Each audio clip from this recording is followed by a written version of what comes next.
Bonjour à tous, merci de nous rejoindre sur 8 Mont Blanc pour ce JT tout en images. Au programme de ce lundi 30 décembre, une fin d'année solidaire avec les Restos du Cœur de Cluse. Les bénéficiaires sont toujours aussi nombreux alors que les dons sont en baisse, nous le verrons avec ce reportage de Sébastien Germain.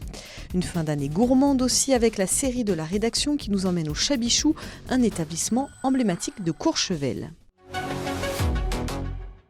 Mais avant, Alexis Pinturo ne cesse de briller. Il a remporté ce dimanche le combiné de Bormio en Italie et décroche ainsi la 26e victoire de sa carrière.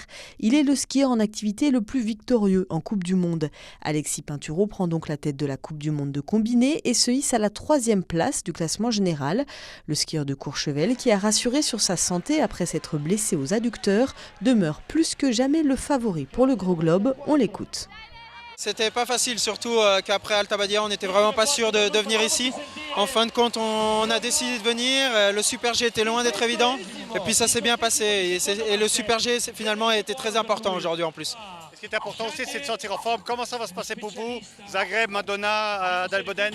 Là, ça va être un moment assez important dans le sens où après chaque manche, j'ai de nouveau un peu des petites douleurs, des tensions musculaires. Donc il faut bien travailler avec l'équipe pour pouvoir essayer de relâcher tout ça. Et on va essayer de prendre du temps pour soigner finalement et essayer de terminer cette blessure pour le plus vite possible. C'est une première depuis 1985 et leur création par Coluche. Il manque entre 3 et 4 millions d'euros au Resto du Cœur pour boucler cette année 2019 et ainsi assurer une aide aux quelques 900 000 personnes bénéficiaires. Direction Cluse dans l'un des 6 centres de Haute-Savoie pour faire le point. Ici, tout au long de l'année, ils sont une cinquantaine à donner de leur temps et leur énergie pour aider les plus démunis. Et en cette période de fête de fin d'année, leur rôle est peut-être encore plus important. On a envie de leur apporter un petit peu de réconfort, de bonheur pendant ces jours de fête.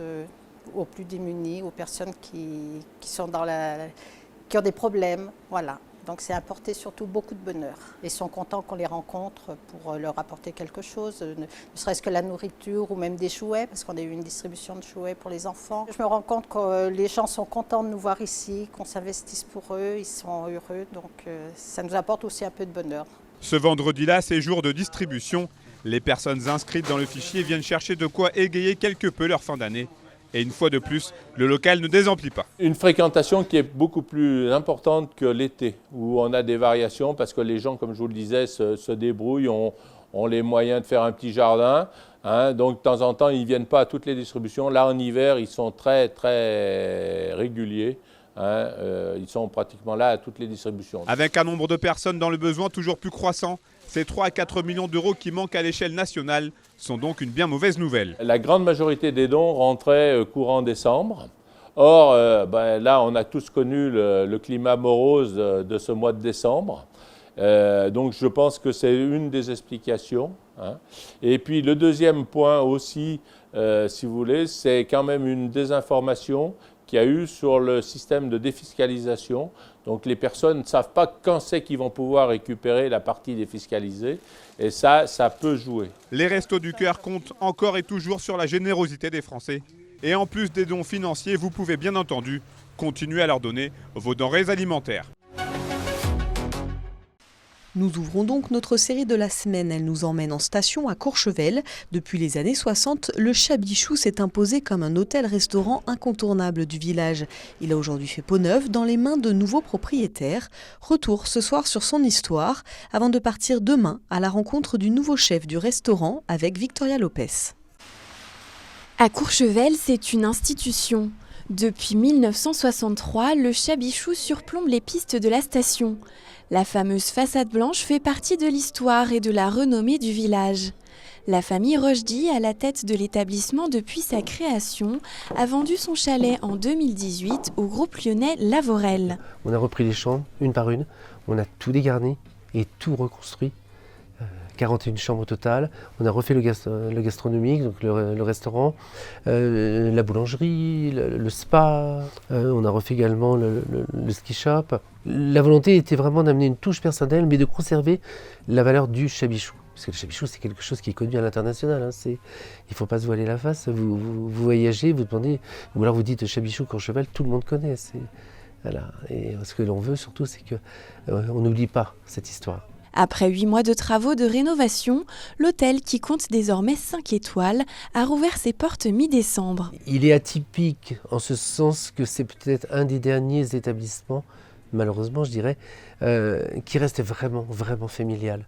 Même repris par un groupe, et groupe, en fait ça veut rien dire, le groupe veut dire gestion, c'est tout, mais à côté de ça il y a de l'humain, il y a M. Lavorel donc, qui est très attaché à ces établissements, qui est là fréquemment, qui vient vérifier, qui vient nous rencontrer, qui vient nous expliquer ce qu'il souhaite, et on est toujours à son écoute. Maintenant la grande différence, c'est qu'on a rejoint les 5 étoiles, on en est ravis, on a travaillé pour, on l'a eu, et je pense que pour la continuité ça sera important. Côté cuisine, Michel Rochdy, le chef doublement étoilé, a pris sa retraite après 55 ans de service. Son second et protégé, Stéphane Buron, dirige désormais la brigade. Derrière les fourneaux, comme dans les couloirs de l'hôtel, l'esprit Rochdy reste bien présent. Ils sont connus, reconnus, ils sont venus nous saluer encore il y a quelques jours pour nous féliciter de ce que l'on avait fait. Et puis nous, on voulait aussi leur prouver que ce qu'ils avaient construit n'était pas détruit. Au contraire, c'était juste un petit rafraîchissement, mais on conservait l'esprit. Et puis, jamais on perdra le nom de Rochdy. Je veux dire, voilà, tous les jours, on m'en parle et on a ce respect aussi, et également pour eux. Le restaurant bistronomique du Katz, anciennement le Chaboté, a lui aussi été complètement repensé. Au total, 130 employés veillent au confort des hôtes dans ce nouveau Chabichou. Dans les prochaines années, une nouvelle extension d'une quinzaine de suites est prévue, augmentant ainsi un peu plus le standing de la ville la plus étoilée de France après Paris. Ça y est, on s'enfonce et les semelles craquent. Marion Aerti trépigne, l'hiver et les sensations arrivent. Ça va être une belle journée là. Faut préparer la planche. Et ce sera prêt en quelques secondes, car si l'horizon est bouché, ce jour-là, c'est bien le Mont Blanc qui se cache derrière les nuages. Dans son nouvel environnement, la Grenobloise peut s'exprimer à volonté, mais aussi s'inspirer du berceau de l'alpinisme et du freeride. C'était pour vraiment en apprendre davantage sur la haute montagne et pousser cet univers à apprendre à le connaître. Et plus j'avance dans cet univers, plus j'ai envie de connaître des choses et aller autour du monde pour voir de plus en plus de montagnes et les surfer.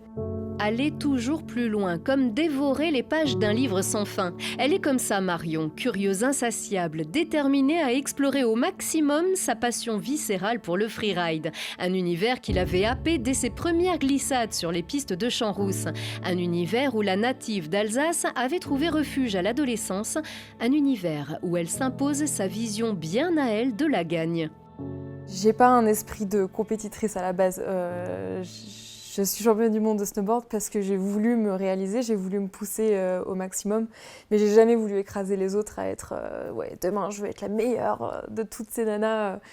Ça n'a jamais été mon état d'esprit, j'ai toujours voulu me pousser, me connaître plus sur la planche. Pour moi, c'est la liberté, c'est la légèreté, le rêve, c'est mon univers. Vu que j'ai grandi sur une planche de snowboard, ça me paraît naturel de faire ça.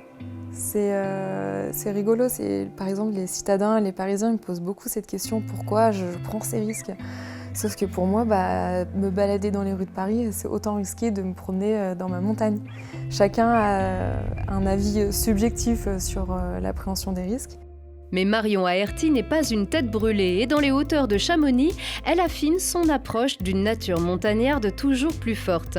2 fois championne du monde, elle veut progresser encore cette saison à l'aide d'un coach avec pour seul objectif de vivre encore son rêve éveillé.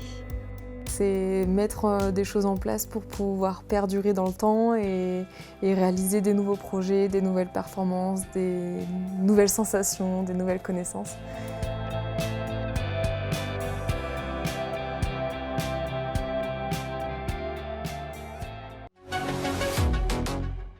C'est la fin de ce journal. Merci de votre fidélité à l'information sur 8 Mont Blanc. Merci à toute l'équipe. On se retrouve demain pour un nouveau JT. D'ici là, passez une très belle soirée.